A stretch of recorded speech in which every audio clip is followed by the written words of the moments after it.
दयानंद सरस्वती ने कहा गाली है, ब्राह्मणों ने कहा गर्व से कहो हम हिंदू। क्योंकि ब्राह्मणों को क्या लगा, गाली खाने से सत्ता में अगर बन जाए तो क्या दिक्कत है। ओबीसी की गिनती नहीं होनी चाहिए, ओबीसी को जाति के नाम पर नहीं गिना जाना चाहिए, ओबीसी को ओबीसी के नाम पर नहीं गिना जाना चाहिए, ओबीसी को हिंदू के नाम पर गिना जाना चाहिए। हिंदू के नाम पर गिनने का मतलब है शामिल बाजा में आप भी शामिल हो गए। आपकी ताकत नहीं बढ़ी, ब्राह्मण की ताकत बढ़ गई। क्योंकि हिंदू का ठेकेदार कौन बनता है, ब्राह्मण बनता है। जब हिंदू का ठेकेदार ब्राह्मण है तो हिंदू में जितने लोगों की गिनती होगी उनका ठेकेदार कौन बनेगा, ब्राह्मण बनेगा। और ब्राह्मण बनेगा तो ताकत किसकी बनेगी, ब्राह्मण की ताकत बढ़ेगी, आपकी कोई ताकत नहीं बनेगी। लेकिन ओबीसी के नाम पर गिनती हो तो बिहार में गिनती हुई, पता चला 64% ताकत बनी। ब्राह्मणों ने जितने ग्रंथ लिखे, रामायण महाभारत गीता वेद पुराण श्रुति स्मृति, कहीं हिंदू नहीं लिखा।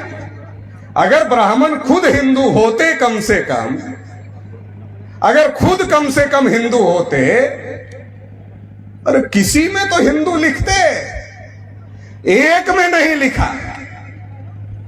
और जब मुगलों ने कहा हिंदू हो, जजिया टैक्स लगाया, कहा हिंदू नहीं।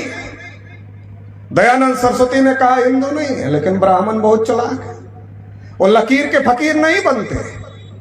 कब क्या बनने से काम बन जाता है वो बन जाते हैं। अगर गाली खाने से सत्ता मिल जाए तो खा लेंगे, क्या फर्क पड़ता है।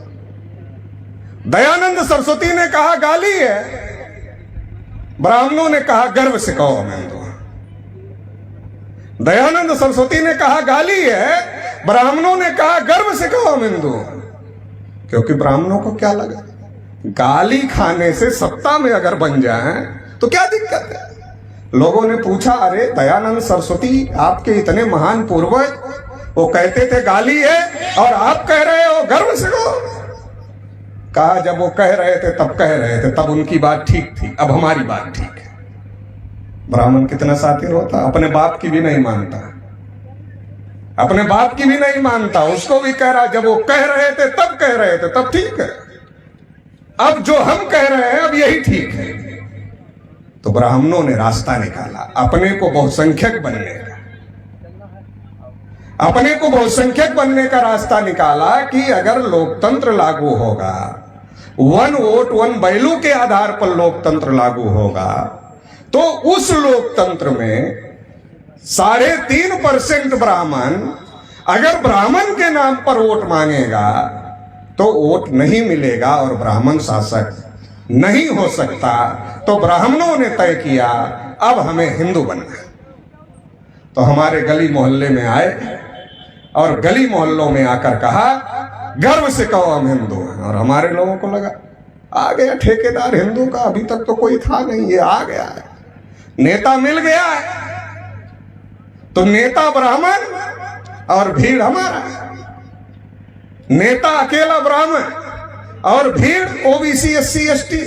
तो जो 3.5% है उसके साथ SC ST OBC को जोड़ने का कार्यक्रम ब्राह्मणों ने चलाया।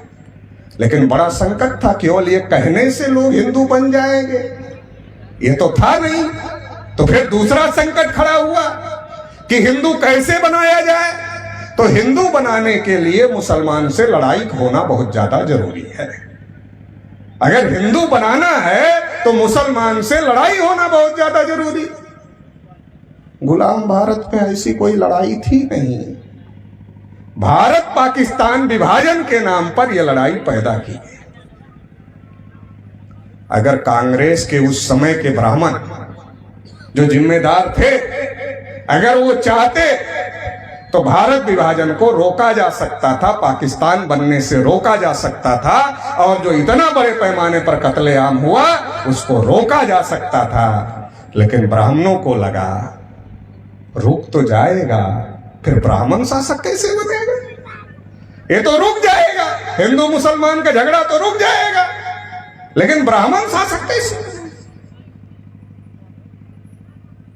30-35% मुसलमान, शेड्यूल कास्ट और ओबीसी, ब्राह्मण कैसे शासक बनेगा। अगर पाकिस्तान भारत एक रहेगा तो ब्राह्मण कैसे शासक बनेगा। अगर भारत पाक का विभाजन करते हैं और विभाजन के आधार पर हिंदू मुसलमान का बखेड़ा पूरे देश भर में खड़ा करते हैं तो सेकुलर और कम्युनल का मुद्दा खड़ा हो जाए, और जो मुद्दा फूले साहू अंबेडकर का मुद्दा चल रहा है वो मुद्दा दब जाएगा।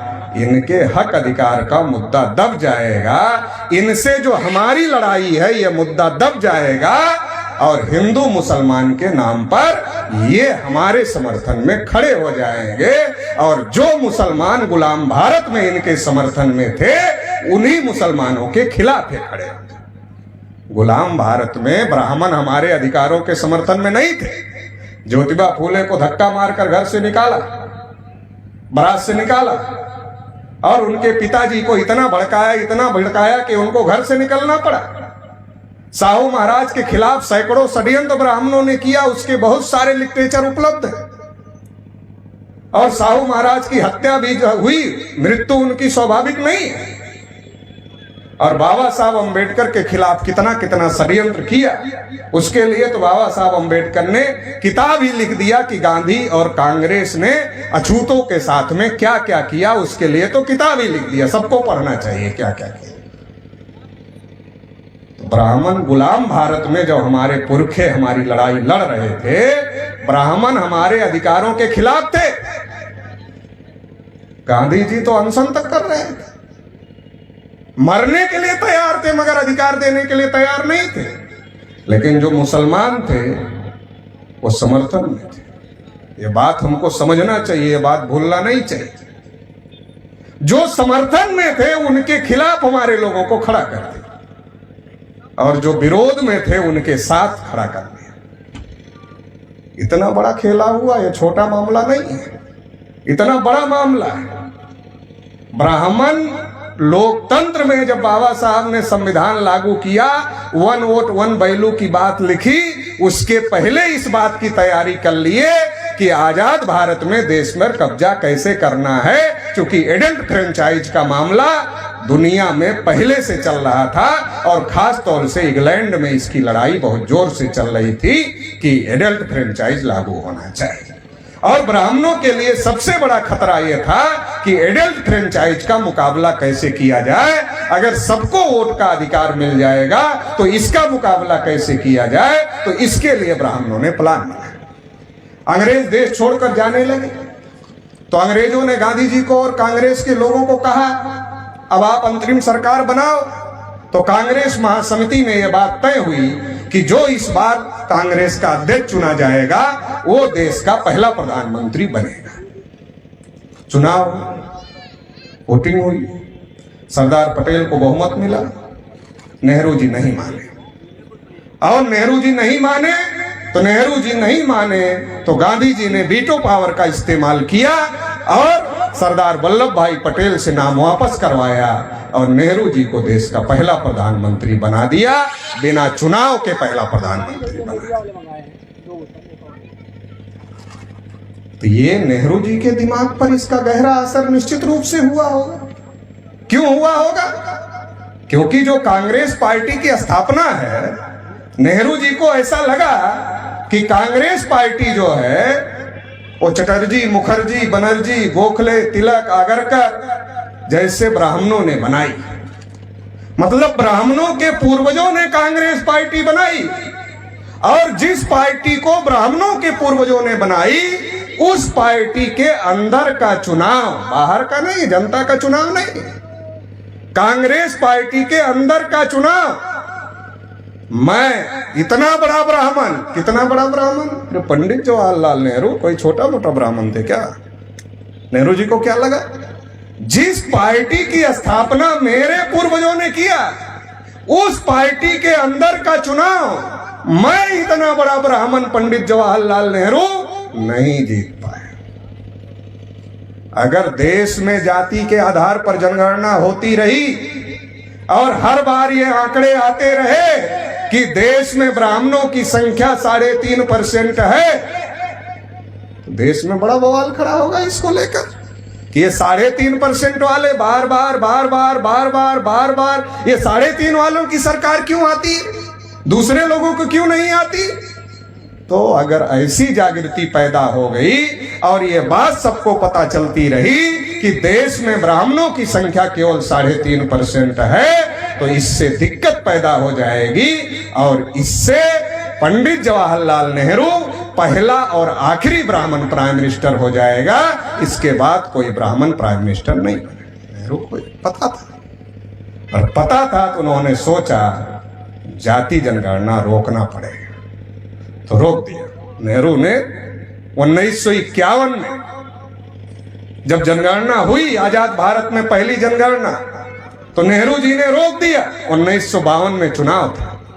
अगर 51 में जनगणना का आंकड़ा आता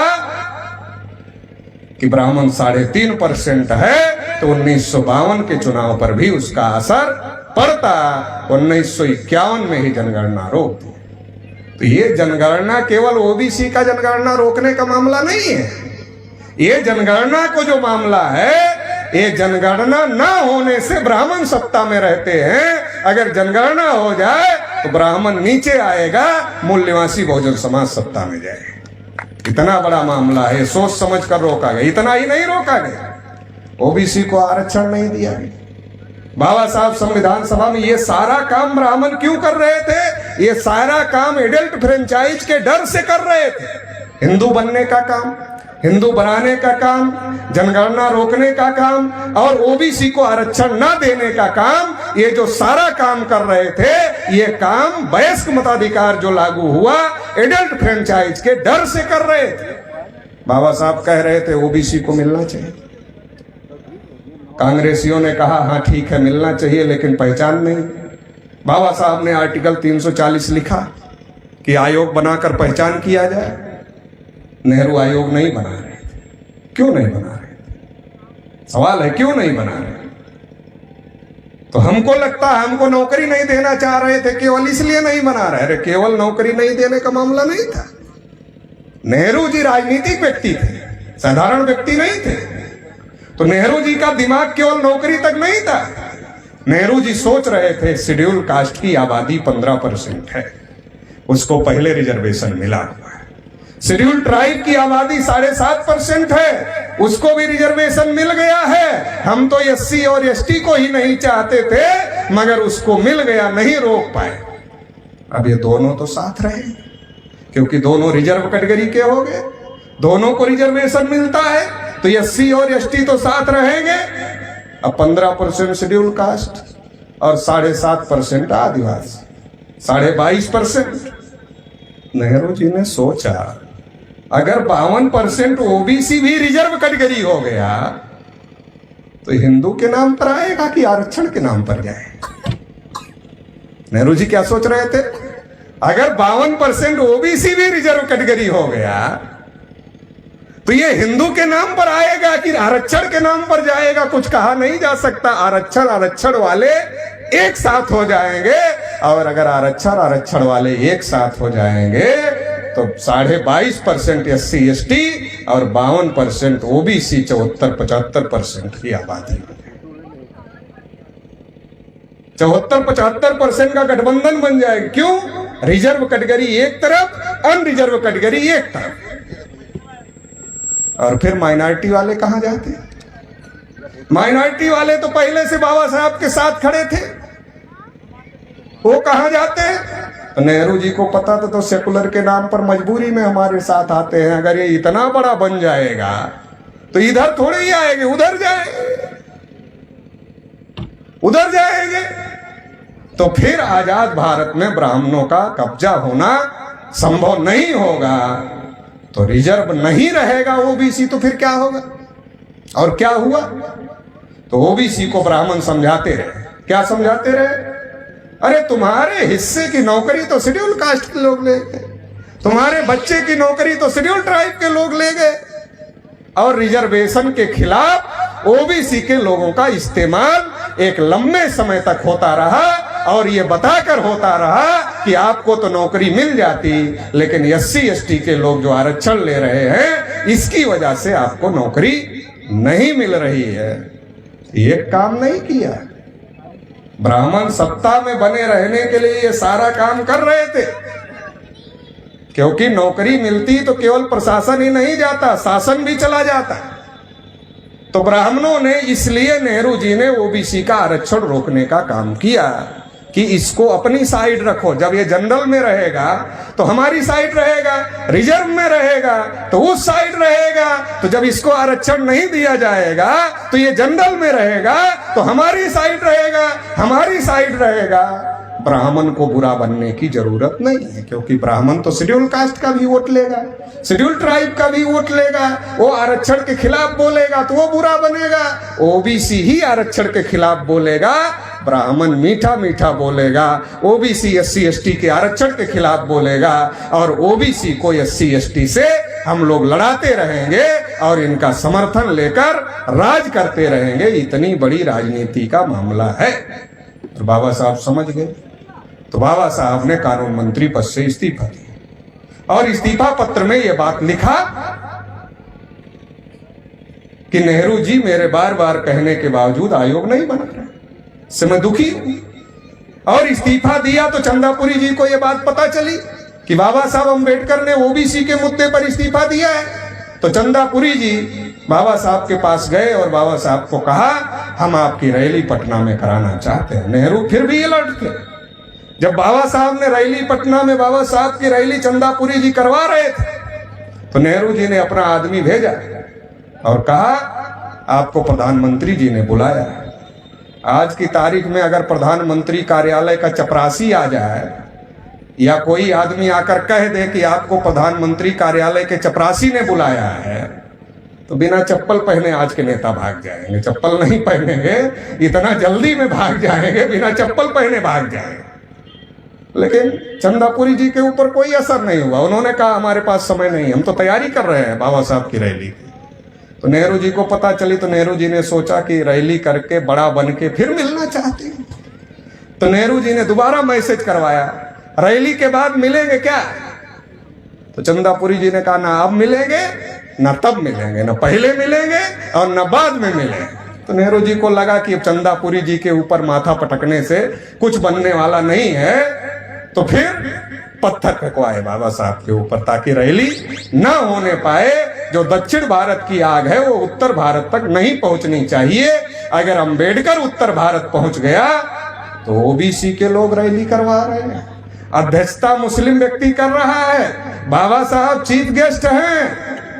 उत्तर भारत का शेड्यूल कास्ट भी हाथ से निकलेगा, ओबीसी भी निकलेगा, मुसलमान भी निकलेगा और कांग्रेस का दिवाला निकल जाएगा। ये बात नेहरू को समझ में आ रही और घबरा करके कालेलकर कमीशन बनाने का काम किया। लेकिन जब बाबा साहब अम्बेडकर का महापरिनिर्वाण हो गया तो फिर उसको रद्दी की टोकरी में डाल दिया, क्योंकि यूज तो करना था ओबीसी का। ओबीसी के बगैर ब्राह्मण सत्ता में कैसे आ सकते, आ नहीं सकते। ओबीसी को छोड़कर ब्राह्मण सत्ता में नहीं आ सकते, ओबीसी को लेकर ब्राह्मण सत्ता में आ सकते हैं। तो ब्राह्मणों ने यह प्लान बनाया कि ओबीसी को रिजर्वेशन नहीं मिलना चाहिए, ओबीसी की गिनती नहीं होनी चाहिए, ओबीसी को जाति के नाम पर नहीं गिना जाना चाहिए, ओबीसी को ओबीसी के नाम पर नहीं गिना जाना चाहिए, ओबीसी को हिंदू के नाम पर गिना जाना चाहिए। हिंदू के नाम पर गिनने का मतलब है शामिल बाजा में आप भी शामिल हो गए। हिंदू के नाम पर गिनने का मतलब यह है कि ब्राह्मणों के साथ आपकी भी गिनती हो गई। आपकी ताकत नहीं बढ़ी, ब्राह्मण की ताकत बढ़ गई। क्योंकि हिंदू का ठेकेदार कौन बनता है? ब्राह्मण बनता है। जब हिंदू का ठेकेदार ब्राह्मण है तो हिंदू में जितने लोगों की गिनती होगी उनका ठेकेदार कौन बनेगा? ब्राह्मण बनेगा। और ब्राह्मण बनेगा तो ताकत किसकी बनेगी? ब्राह्मण की ताकत बढ़ेगी, आपकी कोई ताकत नहीं बनेगी। लेकिन ओबीसी के नाम पर गिनती हो तो बिहार में गिनती हुई, पता चला 64% ताकत बनी। देखिए ना ताकत के 64% है। अगर गिनती हो ओबीसी की ओबीसी के नाम पर तो ओबीसी की ताकत बनेगी। अगर ओबीसी की गिनती ओबीसी के नाम पर नहीं होगी तो ताकत नहीं बनेगी। तो ये बड़ा षड्यंत्र उस समय किया ब्राह्मणों ने सत्ता में आने के लिए। लेकिन धीरे धीरे ओबीसी के अंदर चेतना निर्माण हुआ। नेहरू जी ने गिनती रोका 1951 में, 1961 में फिर नेहरू जी देश के प्रधानमंत्री थे, 1971 में इंदिरा जी देश की प्रधानमंत्री थी, 1981 में फिर इंदिरा जी देश की प्रधानमंत्री थी, 2001 में अटल जी देश के प्रधानमंत्री थे। अभी तक कांग्रेस वाले रोक रहे थे, 2001 में अटल जी रोक दिए, वो भी ब्राह्मण थे। तो ये सारे ब्राह्मण, कांग्रेस के ब्राह्मण, बीजेपी के ब्राह्मण क्यों रोक रहे थे? क्योंकि जो बात नेहरू जी को समझ में आती थी वो बात इंदिरा जी को समझ में आती थी, जो बात इंदिरा जी को समझ में आती थी वो नरसिम्हा राव को समझ में आती थी, जो नरसिम्हा राव को समझ में आती थी वो अटल जी को भी समझ में आती थी।